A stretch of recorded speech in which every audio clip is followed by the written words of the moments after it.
Big day for the Seminoles. They land 2 commits, Devin Carter and Xavier Tiller. The video was recorded as a Devin Carter video while recording. Tiller committed. And so stay tuned at the end while I talk about him. The bulk of the video is about Devin Carter, but more on Tiller at the end as well. Let's get into it. Florida State gets a big-time commitment from a legacy prospect and flips a guy from the SEC today here on Monday. And they're recruiting, I mean, if you've heard this before, but has some real summer momentum. Will they hold on to it? Will they continue to trend up? Can they get into a top 10 class? All questions that Mike Norvell and this staff will have to answer. But as for today, a pretty good day, a pretty good back-to-back days for the Seminoles as they pick up not only a 4-star wide receiver today, got a 4-star quarterback yesterday. Let's talk about Devin Carter, wide receiver, a legacy commit out of Douglas County High School. We've talked about him a ton on here, but the son of Dexter Carter, you'll remember the flag that he put on the back of the Miami or on the Miami player's head in that classic matchup. Yes, his son, Devin Carter, one-time Seminole commit, was committed to the Seminoles a little over a year ago, decommitted, flipped to Auburn, or committed to Auburn, now flips his commitment back to Florida State. 6'1", 6'1", somewhere in there, 170 to 175 pounds. Pretty lean, athletic build. Definitely room to add muscle. Good speed, good quickness. He's a dynamic slot receiver capable of stretching defenses without a doubt. Composite kid, top 120. Number 17 wide receiver, number 15 prospect in the state of Georgia. On 3, very similar, 124 overall. Number 19 wide receiver and number 15 in Georgia per the industry. Rivals has him as around 150. He's 153 according to their metrics. In 2024, he had 44 receptions, 682 yards, and 8 touchdowns. Douglas County went on to a 9-3 record in Georgia's 6A classification. This was a big one for Mike Norvell, and it's certainly been trending this way for a while. It felt like for the last month or more, Florida State had a lot of the momentum in this recruitment, made themselves a much bigger factor, a much bigger player. And I'll get to my biggest thought on why, not to pile on or be super negative, but I do think that this is a huge credit to Mike Norvell and his staff. We'll talk a little bit about Carter's fit and just getting him on campus, this kind of an athlete. But this is a huge pickup. We know how Auburn recruits. We understand how Auburn with Hugh Freeze recruits. And we understand the money that goes into stuff. But Florida State prioritizing this and not giving up. So rare is it for a guy to decommit to your class, from your class, and then end up committing back, right? Now he's got to sign, and I know all those things. We'll read the comments. Oh, it doesn't matter until signing day, all those things. I get it. But so rarely does that happen. When a guy decommits for you, for him to end up back in your class is huge. It's even more rare when he commits to another program, another SEC program, another program that is very financially invested in NIL. It's rare. It just is, right? And so, yes, it's a legacy. And so you'd say, man, you got to win your legacy battles. And I don't think Florida State wins enough of those. But man, when you are able to get it done in this fashion, we've been very critical. Quickly, I will get right back to talking about Devin Carter. But first, I want to tell you what's coming. Within a week or so, we are going to drop a link for you to register to win free tickets to the Alabama FSU game. We've done giveaways like this for a lot of FSU's openers, and we've got another one. I know those ticket prices are absurd right now. Just stay tuned to the channel so that you don't miss that. Emerald Medical and I are partnering together to give you 2 free tickets to the Alabama FSU game to open up the season, and you're not going to want to miss it. No entry will be required to enter to win. You just enter your name and info so that we can reach out to the winners.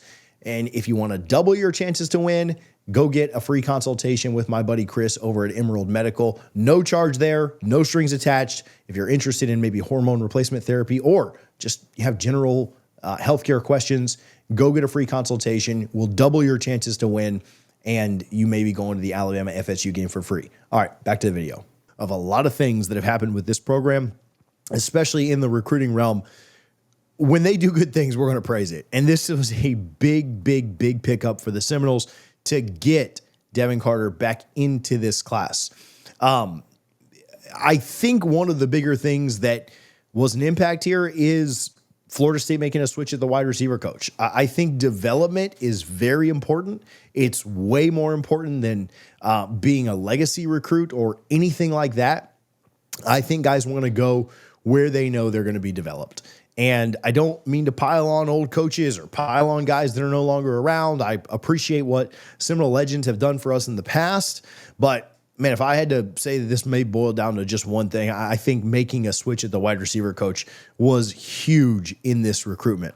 Tim Harris, I think, was a name that not many people expected when Florida State was looking to hire a wide receiver coach. I don't even know that Tim Harris was the first or second option for Mike Norvell. None of that really matters now. This isn't Mike didn't get his first option or couldn't get his second. None of that matters. But a name that I think a lot of people wanted to know, like, how will this work out, right? Not real familiar with who this guy is. He's coming in to coach wide receivers for instead of a guy that won a national championship with you, right? And so how much success would he have? I like what Florida State has done at the wide receiver position in recruiting. I think that this class has been a tick up for sure. Now you want to see development. You want to see that get better because the development here at Florida State just was not good enough at that position.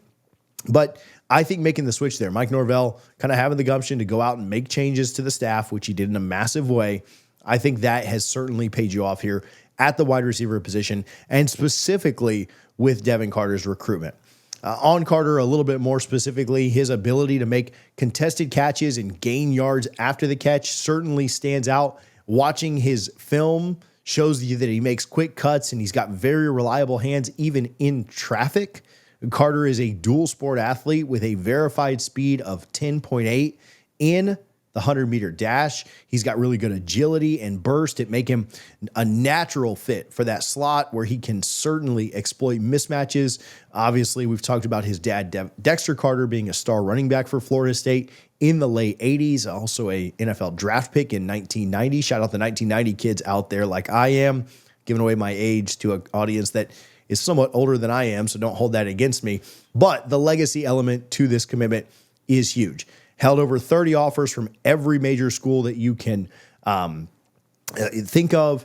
His commitment to Auburn in January of 25 did not sit well with a lot of folks at Florida State, thinking, man, hopefully that is not it. A lot of guys do flip in their senior year or in their final year of the cycle. A lot of guys don't. A lot of guys stay committed. And so, here on June 23rd, you get the flip and a really good pickup for the Noles. I think his quickness, his route running ability, his yards after catch potential make him an ideal fit for FSU's new offensive system under Coach Gus Malzahn. It will certainly emphasize explosive plays and getting the ball to playmakers in space.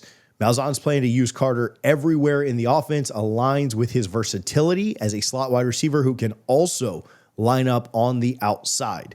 He can certainly exploit zone coverages and create mismatches against linebackers or safeties, and his speed components, FSU will certainly focus there with a deep ball focus, making him not only a chain mover on short to intermediate routes, but also on long go routes as well. He joins four-star wide receivers Brandon Bennett, Ephraim White, and Darion Williams, forming a dynamic 2026 receiver group.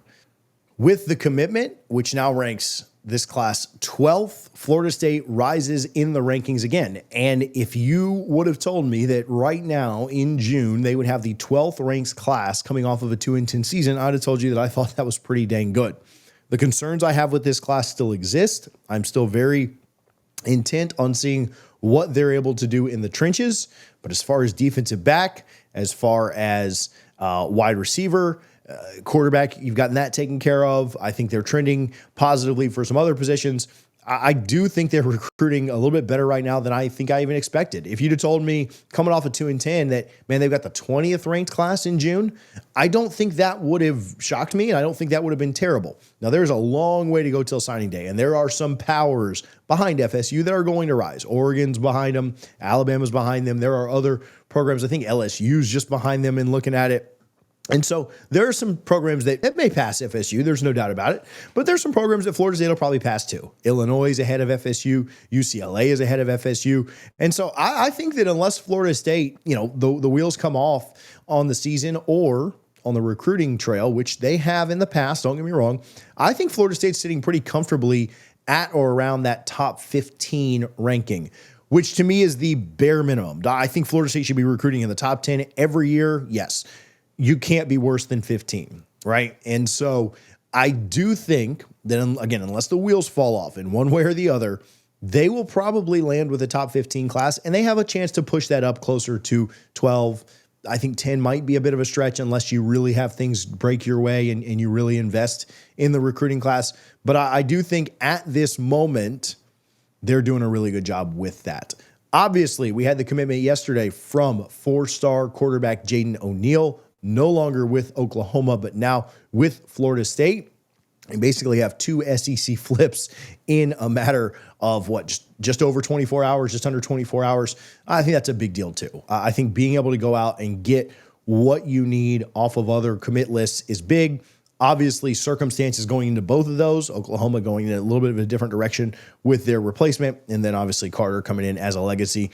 Different things going on there, but I do think that it's a good sign for Florida State. All right, another update coming at you. As I got done recording the video on Devin Carter, Xavier Tiller jumped into the class. So very quickly on him, the number 154 player on 247 Sports, a 6'4", 212, 4-star tight end, commits to Florida State over the 2 big schools in Alabama, both Alabama and Auburn. I know that you've seen the Castellanos comments, but if you haven't already, I was hoping that his quote would say, Bama, not even Saban could save them. So that would have been, I don't so much love it from Castellanos for several reasons. I liked that from a recruit this early in the year. No immediate payback coming for that. As a sophomore, caught 25 passes for 352 yards, 7 touchdowns. He was the top option for Ohio State QB signee Aaron Noland at Langston Hughes, which went 9-3. Made it to the second round of the playoffs. Again, 6'4", 6'5", based on where you're looking, what website you're on, between 210, 220, rangy frame, long arms, room to add muscle. Ideal for a modern tight end who can either flex out or play in line.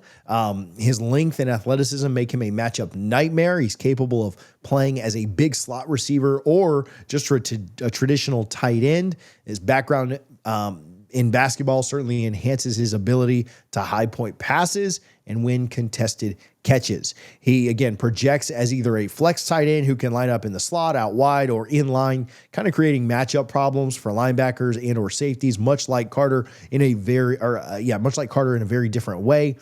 344 yards as a junior in receiving, shows his ability to contribute pretty quickly in the passing game, and his wide frame suggests his ability and potential to develop as a run blocker as well.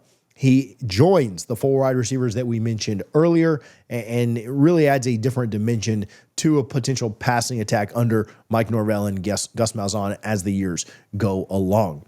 Make sure that you are subscribed. Wanted to add a little bit in on him as well.